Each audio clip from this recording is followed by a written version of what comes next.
Hello everybody, today we're doing a video for GTA Car Kits in a 2016 Range Rover, and today we're going to show you how to install our Apple CarPlay and Android Auto kit. As you can see, it's already installed in this car and it's paired to our iPhone wirelessly. You can also pair it to your Android phone wirelessly. Once you install it, you will disable the original navigation, but instead you get this interface. You can also switch back to the original interface and use everything here, and you can control the system with the touchscreen controls. You will not lose any functionality, so if you put your car into reverse, you will see the reverse image. And now we'll show you how to install it. So the tools that you're going to need is a panel removal tool and just a T20 Torx screwdriver, and of course you're going to need our product. So to begin the installation, first thing we're going to do is remove this leather panel around the screen, and it's just held on clips, so you can use your fingers and just work your way towards the driver, and it just unclips, so there's no bolts to hold it in. Now we're gonna have to remove this metal bracket, and it's held by 4 bolts, so there's 2 on each side. There's 2 right here. They're both T20. Same on the other side. So we're gonna go ahead and remove all of them.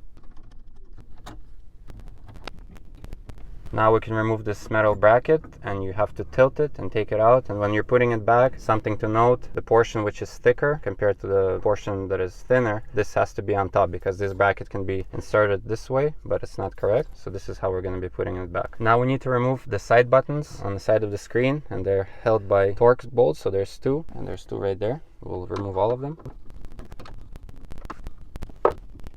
So these buttons, when you're putting them back, they can be inserted wrongly and can be put to the other side. So something to note, there's a small little R right here for right, and this is left right there. That will help you the correct way to put it back. Now you can grab them, and there's a connection on the back. You just have to press on this clip and disconnect. Same on the other side.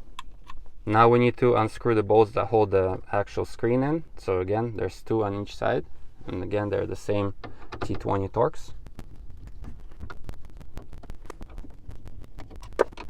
Now we need to actually get behind the head unit, and it's below the screen. And to do that, we have to first remove these 2 panels and then this panel. So what you do is you grab it and just pull it towards yourself, and there are clips right here. There's no bolts, so it's quite easy to remove. Same on this side. Now you can carefully wiggle this panel around and just remove it. Now there are 4 more bolts to remove, so 2 right here, 2 over there. Now you can grab the HVAC control panel. You don't need to disconnect it, the wire has plenty of slack, but if you want to, you can just press on the clip and just disconnect it. Now the last 2 bolts are right here. That's the ones that hold the actual head unit in place, so we're going to remove them. So we're going to show you what comes in our kit. So you have the main module, which we're going to hide behind the screen. Then you have your video cable that will get connected at the back of the screen. You have your USB cable, which we're going to run underneath here under the glove box. And then you just have the main harness. So the thick one will get plugged in behind the head unit. This one goes behind the screen, and the other end will go to our module. And there's also a wireless antenna for wireless Apple CarPlay and wireless Android Auto. So we'll begin with removing the screen, and here we're going to disconnect 2 connections. This blue one, and it will be left disconnected after you complete the installation. That's normal. And then this gray one. So right away we'll take our video cable here, we'll plug it in to the blue one instead.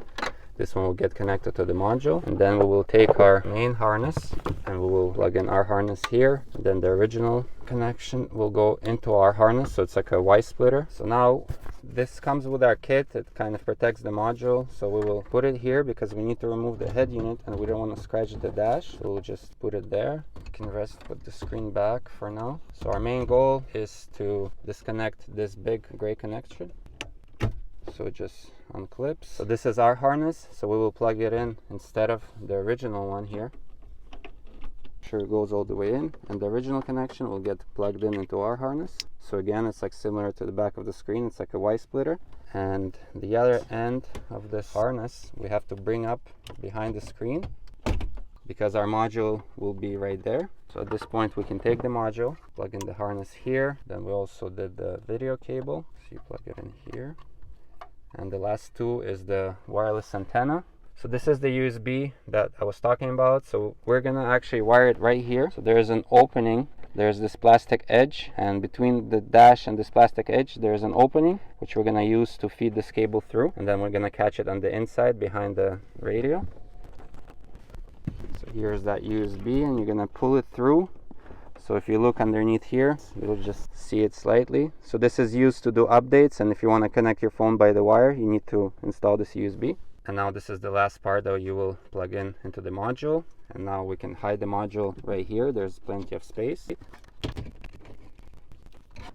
So you can take your time and tuck the wires nicely, so that way they're not in the way for the screen to go back in here. So now we can put the screen back. We tucked all the wires nicely, and you gotta make sure that these wires are not in the way for the head unit to go back in. And now we can put the head unit back. So the head unit has to go in and line up with the bolts right here, so it means it's all the way in. And now we're gonna start assembling before screwing everything back in, which is gonna test to make sure everything works, and then we'll show you how to install everything back. So to test, we will just connect the HVAC control, and then we're gonna connect the side buttons. So you just plug them in, and without screwing anything back in, we're doing this for testing. So we have connected our iPhone by the wire. So first we will test with the wire, and then we'll do wireless pairing. And we turn on the system. So first thing you're gonna do is change the sound source. So you have to choose auxiliary in order to hear sound from CarPlay or Android Auto. So we choose auxiliary, and we go back to home, and we're just gonna press the Navi button. As you can see, CarPlay is on the screen. If there would be no phone connected, you would see an image like this, but we have our phone connected right here. So what you're gonna test is just the music. So the music is working, and of course we're testing the touchscreen, and the touchscreen is working. So at this point, everything works, and now we can turn it off and assemble everything back. So first you need to put back the bolts that hold the head unit in place. So there's 2 of them here. Now you can put back the HVAC panel, and now we need to put back 4 bolts.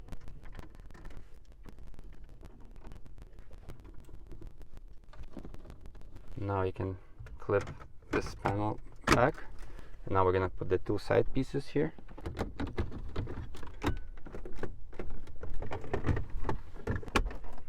Now we will put back the 4 bolts that hold the actual screen in.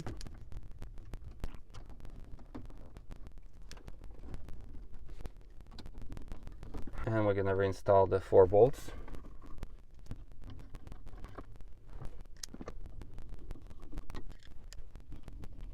Now we need to put back the bracket, and as I mentioned before, the thick portion has to be on top. You have to tilt it sideways, then put it in.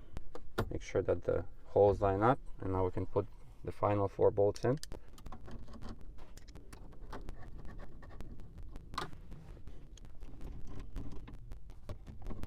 So now we'll put back the final piece, which goes around the screen. We line it up. There's 2 plastic guides right here, and you line it up with the holes in the metal bracket, and then the rest of the stuff will just clip in. So as you can see, everything has been assembled, and we actually paired our iPhone wirelessly, because you can go to the settings of our kit and pair your phone wirelessly. And now you can enjoy Apple CarPlay on Android Auto in your Range Rover. As you can see, you can control it with the original touchscreen controls. The music will work, and hope you liked the video, and we'll see you next time.